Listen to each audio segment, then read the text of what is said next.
জন্মসূত্রে যুক্তরাষ্ট্রের নাগরিকত্ব বাতিল করে মার্কিন প্রেসিডেন্ট ডোনাল্ড ট্রাম্পের নির্বাহী আদেশ সাময়িকভাবে স্থগিত করেছেন দেশটির একটি আদালত। গতকাল স্থানীয় সময় বৃহস্পতিবার ওয়াশিংটনের সিয়াটলের একজন বিচারক এ আদেশ দেন।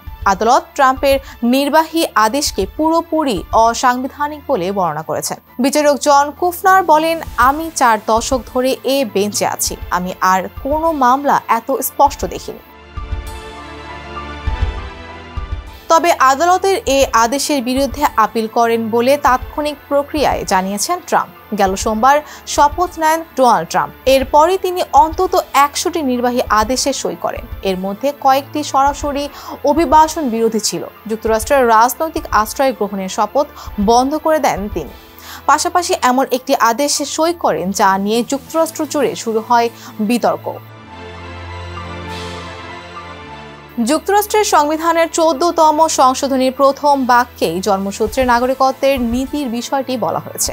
যুক্তরাষ্ট্রে জন্ম নেওয়া বা নাগরিক অধিকার পাওয়া সব ব্যক্তি যুক্তরাষ্ট্রের নাগরিক এবং যুক্তরাষ্ট্রের যেখানেই তারা বাস করুন না কেন। অভিবাসন কট্টরপন্থী অনেক সময় বলে থাকেন যে এই নীতি অবৈধ অভিবাসনের ক্ষেত্রে সবচেয়ে আকর্ষণীয় এবং এটি গর্ভবতী নারীদের অবৈধভাবে সীমান্ত অতিক্রম করে যুক্তরাষ্ট্রে গিয়ে সন্তান জন্মদানে উৎসাহিত করে। একে অনেক সময় বার্থ ট্যুরিজম হিসেবে আখ্যায়িত করা হয়, আর এভাবে জন্ম নেওয়া শিশুকে অ্যাঙ্কর বেবি বলা হয়। সংবিধানের একটি সংশোধনের মাধ্যমে জন্মসূত্রে নাগরিকত্বের সুবিধা বাতিল করা যায়, কিন্তু তার জন্য দরকার হবে প্রতিনিধি পরিষদ ও সিনেটে 2/3 সদস্যের ভোট এবং 3/4 রাজ্যকে সেটি অনুমোদন করতে হবে। কিন্তু ট্রাম্প বলেছেন, যেভাবেই হোক না কেন নাগরিকত্বের শেষ দেখতে চান তিনি। এদিকে ট্রাম্পের ওই নির্বাহী আদেশের পর মামলা করেছিল যুক্তরাষ্ট্রের 22টি অঙ্গরাজ্য, 2টি শহর এবং নাগরিক অধিকার রক্ষায় সোচ্চার বেশ কয়েকটি সংগঠন। এরপর গতকাল আদেশটি সাময়িক স্থগিত করার সিদ্ধান্ত নেন আদালত। এই সিদ্ধান্তকে স্বাগত জানিয়েছে আইনের আশ্রয় নেওয়া অঙ্গরাজ্যগুলো। এ বিষয়ে অ্যারিজোনা অঙ্গরাজ্যের অ্যাটর্নি জেনারেল ক্রিস মায়েস বলেন, কোনো প্রেসিডেন্টই নিজের ইচ্ছামতো সংবিধান পরিবর্তন করতে পারবেন না। আজকের সিদ্ধান্তের মাধ্যমে তা নিশ্চিত হলো। আর ওয়াশিংটনের অ্যাটর্নি জেনারেল বলেছেন, ট্রাম্পের এই নির্বাহী আদেশটি আমেরিকার সঙ্গে যায় না।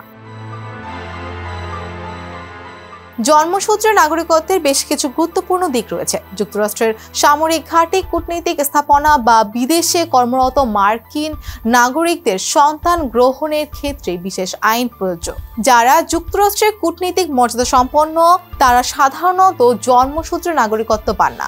এই আইনের ফলে যুক্তরাষ্ট্র জুস সোলি নীতিতে চলে, অর্থাৎ জন্মস্থান অনুযায়ী নাগরিকত্ব প্রদান করে।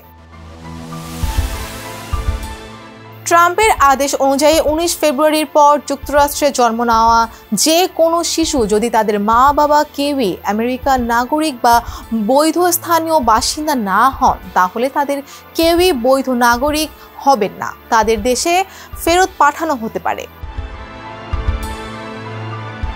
গত 20 জানুয়ারি 47তম মার্কিন প্রেসিডেন্ট হিসেবে যাত্রা শুরু করেছেন ডোনাল্ড ট্রাম্প। দায়িত্ব গ্রহণের প্রথম দিনই রেকর্ড সংখ্যক নির্বাহী আদেশে সই করেছেন তিনি।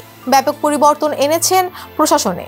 যুক্তরাষ্ট্রকে প্রত্যাহার করে নিয়েছেন বিভিন্ন চুক্তি ও সংস্থা থেকে। বাইডেন প্রশাসনের 78টি আদেশ বাতিল করেছেন ট্রাম্প। দ্বিতীয় মেয়াদে প্রেসিডেন্ট হওয়ার লড়াইয়ের শুরু থেকেই ট্রাম্প আগেই বলেছিলেন, ক্ষমতায় এলে আমেরিকান প্রশাসন পাল্টে দেবে। ফৌজিয়া ফারিহা, সমকাল।